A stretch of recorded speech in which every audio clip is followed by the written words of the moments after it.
Hello friends, welcome back to our channel. চলে এলাম আর একটা নতুন ভিডিও নিয়ে।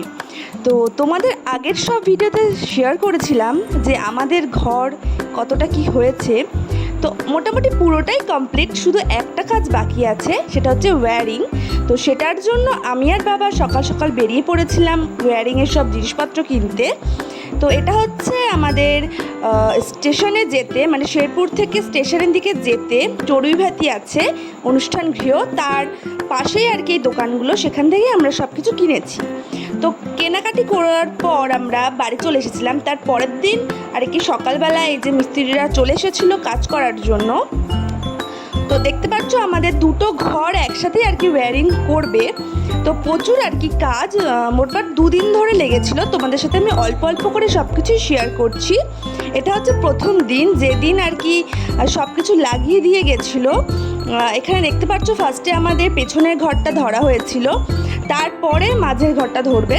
তো পেছনের ঘরটা মোটামুটি কমপ্লিট হয়ে গেছে। এটা হচ্ছে পরের দিন এসে আমাদের মাঝের ঘরটা ধরেছিল।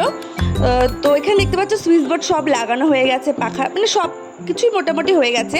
তো এটা হয়েছিল মানে মোটামুটি বলতে গেলে মার্চ মাসে, তখন অতটা গরম পড়েনি, এর জন্য আর কি আমরা বেঁচে গেছি।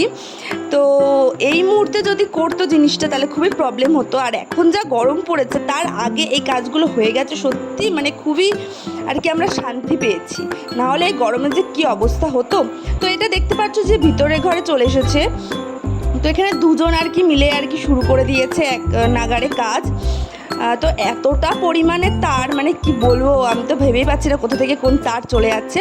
তো এখানে আমি একটু আমার নিজেকে দেখিয়ে দিলাম।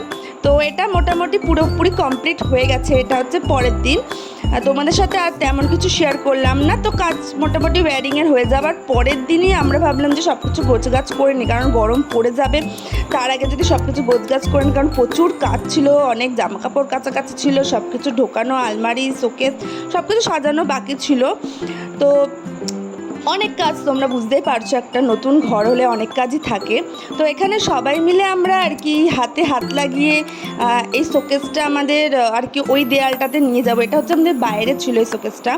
তো প্রচুর আর কি ভারী শোকেসটা, কারণ জামা কাপড়গুলো আর কি সব নামাতে পারিনি। তো এখানে আমরা 4 জন মিলে, মানে আমি, বাবা, পিসামশাই আর পিসি 4 জন মিলে হাত লাগিয়েছি। মানে আমি আর পিসি কোনো কিছুই করিনি, বাবা আর পিসামশাই করছিল, কারণ আমার গায়ে অত জোর নেই যে আমি ঠেলবো, তাও চেষ্টা করছিলাম। তো এখানে আর কি মোটামুটি সেট করা হয়ে গেছে। তো দেখতে পাচ্ছ তোমরা। তো ফার্স্টে ভেবেছিলাম যে পিঙ্ক কালারের দেয়ালের এই সাইডটাতে রাখবো, তবে বাবা বললো যে না, নীল কালারের যে দেয়ালটা ওটাতে রাখলে বেশি আর কি ফুটবে জিনিসটা আর ভালো হবে। তো মোটামুটি যা জিনিসপত্র ছিল ওইগুলো দিয়েই আর কি ঘর সাজিয়েছি। এরপরে আরও 2টো জিনিস কেনা বাকি আছে আমাদের। একটা হচ্ছে আমার ড্রেসিং টেবিল, আর একটা হচ্ছে ভাইয়ের বই রাখার একটা তাক, কারণ ভাইয়ের আগের বই রাখার তাকটা আর কি নষ্ট হয়ে গেছে। তো এখানে তো আবার খাটটা সেটিং করা হচ্ছিল, আর ওই পাশে হচ্ছে আলমারি। তো মোটামুটি এই 3টে জিনিস আপাতত এই ঘরে রেখেছি আমরা। তো খাটটা সেট করতে গিয়ে তো সবারই অবস্থা খুবই খারাপ হয়ে গেছে। এখানে আমি ফোনটা আমার ওই শোকেসের আর কি উপরে রেখে আমি আর কি ভিডিওটা করছিলাম, কারণ আমি শুধু ফোনটা হাতে ধরে থাকবো আর সবাই কাজ করবে, সেটা ভালো দেখাচ্ছিল না। তাহলে ভাবলাম যে ফোনটা রেখে দিই, তারপর পুরো আর কি তোমাদের এটা আর কি আমি শেয়ার করি। তো খাটের এই যে তোমার দেখতে পাচ্ছ প্লাইটা, এটা প্রচণ্ড ভারী। তো এটা নিয়েই আর কি বেশি আমাদের হ্যাপা হয়েছিল, কারণ কোন দিকে সেটাই বুঝতে পারছিলাম না। তো তারপর আমার ভাই, মানে আমার পিসির ছেলে, ও এসে হাত লাগিয়েছিল। আর হঠাৎ করে এসে দেখছি যে মানে আমি ভিডিওটা এডিট করার সময় আমি দেখলাম যে হঠাৎ করে কাজটা এরকম বন্ধ করে দিয়েছে। তো কে করেছে জানি না, হয়তো বাবা বা মা কেউ একটা করেছে। তো তাও দেখা যাচ্ছে এখান থেকে, তোমরা দেখতে পাচ্ছ। সেই জন্য ভাবলাম তোমাদের সাথে আমি শেয়ার করে দিই। এটা খুবই স্পিড করে আমি ভিডিওটা চালিয়েছি, কারণ অনেক দিনের আর কি মানে অনেক টাইমের ভিডিও এটা। তো এখানে আমার ভাই এসে একটু পোস্ট দিল, তোমরা দেখতে পাচ্ছ স্নান করে এসে। তো মোটামুটি সব কিছু আর কি করা হয়ে গেছে। তারপর খাটটাও আর কি গুছিয়ে ফেলার ব্যবস্থা করছিলাম। তো এখানে সব কিছু পাতা হয়ে গেছে, পেতে জাস্ট কোনো রকম রেখে দিয়েছিলাম যে পরে জামা কাপড় গোছাবো। তো এটা হচ্ছে আমার একটা ছোট্ট অ্যাকোরিয়াম, তোমাদেরকে দেখালাম একটু।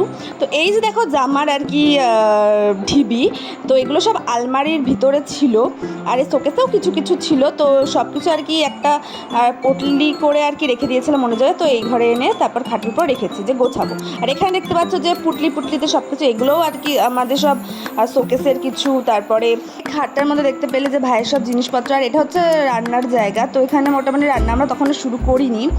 আর ঠিক আছে, আজকের ভিডিওটা এইটুকুই রাখলাম। তোমাদের সাথে পরের ভিডিওতে শেয়ার করবো যে কীভাবে সব কিছু আর কি গোছাগুছি করলাম। তো আজকের ভিডিওটা এইটুকু রাখলাম। তোমাদের কেমন লাগলো অবশ্যই জানিও। টাটা।